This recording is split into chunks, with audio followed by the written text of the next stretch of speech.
Programme में एक बार फिर खुशामदीद। हमारी वफाकी वजीर अमीर मकाम साहब से गुफ्तगू हो रही थी। वो कह रहे थे कि ये जो पीटीआई की स्ट्रेटेजी है कमेटियों से इस्तीफे देने की, ये सिर्फ आवाम को दिखाने के लिए, अगर वो संजीदा हैं तो जहाँ पर उनका इक़्तिदार है खैबर पख्तूनख्वा से, वहाँ से इस्तीफे दे दें। देखिए, अमीर मुकाम साहब अपनी पार्टी के बारे में बात करते हैं, बल्कि ज़ात के बारे में बात करें तो ज़्यादा बेहतर होगा, क्योंकि हमारी तो है पॉलिटिकल पार्टी, हम तो एक जमहूरी पसंद लोग हैं।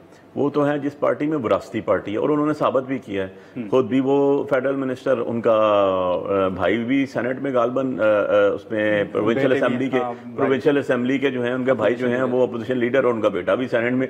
तो भाई आप अपनी इस्लाह कर लें पहले, ठीक है। अगर वहाँ पर और कोई मुस्लिम लीग शीग का बंदा नहीं है किसी किस्म का भी, और लोग ना टिकट लेने को तैयार है, ना इलेक्शन लड़ने को तैयार है, ना फॉर्म 47 के तहत जो है वो जाली MPA बनने को तैयार है, तो आपने सब कुछ घर में ही रख लिया, आपको खुद इस्लाह। लेकिन बुखार साहब, एक जो बाहर क़यादत मौजूद है पीटीआई की, उन पर भी एक बड़ी तनकीद हुई। सलमान अकरम राजा साहब के इस्तीफे का मामला आपके सामने है, गौहर साहब के ऊपर तनकीद होती है।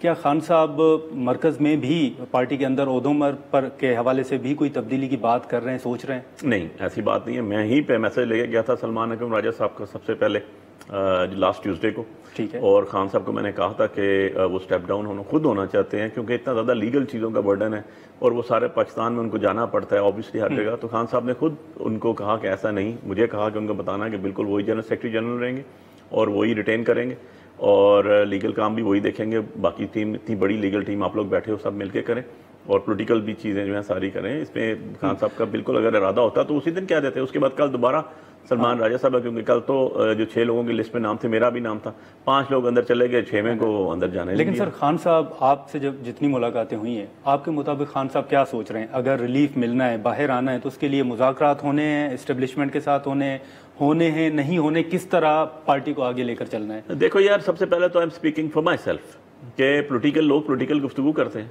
लेकिन पॉलिटिकल गुफ्तगू करने के लिए माहौल बनाया जाता है। ये नहीं होता कि आपके सीटें जीती हुई हैं, आपने अभी तक तो पिछली गुना अभी तक आपके धुले नहीं, और आपने जो है और लोगों को सजा दे के, और आपने उमर अयूब खान साहब अपोजिशन लीडर को फारग कर दिया, आपने शिबली फराज साहब को फारग कर दिया, और उसके बाद अभी तक कोई लीगल रेमेडीज उन्होंने अडॉप्ट की हैं, आप बगैर नोटिस के आपने री-नोटिफाई कर दिया। तो ऐसी जब इलीगल किस्म के तरीकाकार होता है तो उसके अंदर आप गुफ्तगू शनीद नहीं कर सकते। बाकी खान साहब को पता है, आपको मैं तो मिल के आया हूँ और बड़े दिनों बाद मिला, और मैंने खान साहब के बारे में एक वर्ड यूज़ किया कि इमरान खान साहब इज़ सुपर ह्यूमन।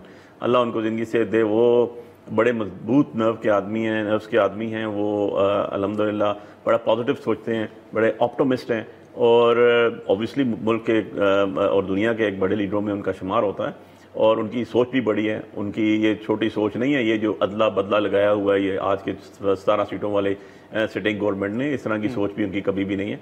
वो हमेशा पॉजिटिव सोचते हैं, मुल्क के लिए सोचते हैं, अवाम उन्नास के लिए सोचते हैं। तो हम ये कह सकते हैं कि ये जो कमेटियों से इस्तीफों का मामला है, ये मामला यहाँ पर नहीं रुकना, अगर ज़रूरत पेश आई तो असेंबली से और KP से भी इस्तीफे आ सकते हैं। देखिए, ये आगे पॉलिटिकल स्ट्रेटजी, पॉलिटिकल हालात के मुताबिक बनाई जाती है। हाँ। कोई चीज़ भी जो है ना वो बिफोर टाइम पॉलिटिशियंस जो हैं मेरी तरह के सियासी वर्कर बात नहीं करते। इसके अलावा जो है ना एक चीज़ और कहते होते हैं, बड़ी ज़बरदस्त चीज़ होती है, पॉलिटिक्स इज़ बेसिकली इसको कहते हैं कि सियासत जो है उसके अंदर हरफ आखिर कुछ भी नहीं होता, आपने चीज़ें रखनी होती हैं। इट्स फ्लेक्सिबिलिटी भी होती है, नहीं अपनी कार्ड्स आपने अपने पास रखने होते हैं, वो टाइम पे खेले जाते हैं, उनसे पहले शो नहीं किए जाते। आपके पास कितने कार्ड हैं? देखें जी, मैं तो कार्ड्स की बात जहाँ तक करूँ तो मैं तो इमरान खान साहब हैं मेरे पास, और मैं उनके साथ हूँ। ये अपोजिशन लीडर्स के नाम 2 ही अभी फाइनल हुए हैं, सेनेट के अंदर और कौमी असम्बली के अंदर, अचकज़ई साहब और नासिर साहब। जी, यही कल इन्फॉर्मेशन आई थी। बिल्कुल। अच्छा, तो अगर हुकूमत अचकज़ई साहब के नाम पर नहीं मानती तो हुकूमत का मानने न मानने से क्या ताल्लुक है? अब एक कमेटी का मामला आपके सामने है। बात यह है कि एक हुकूमत का क्या होता है, हुकूमत का होता है कि उन्होंने अपनी जैसे तैसे भी है मिल मिला के बंदर बांट करके वो पीपल्स पार्टी के साथ और फॉर्म 47 के लोगों को 17 सीटों के साथ उन्होंने अपना सब कुछ बना लिया, speaker, senate, chairman, prime minister, deputy prime minister, president of Pakistan, सब कुछ बन गया। तो अब बात यह है कि आपका पीछे रह जाता है अपोजिशन।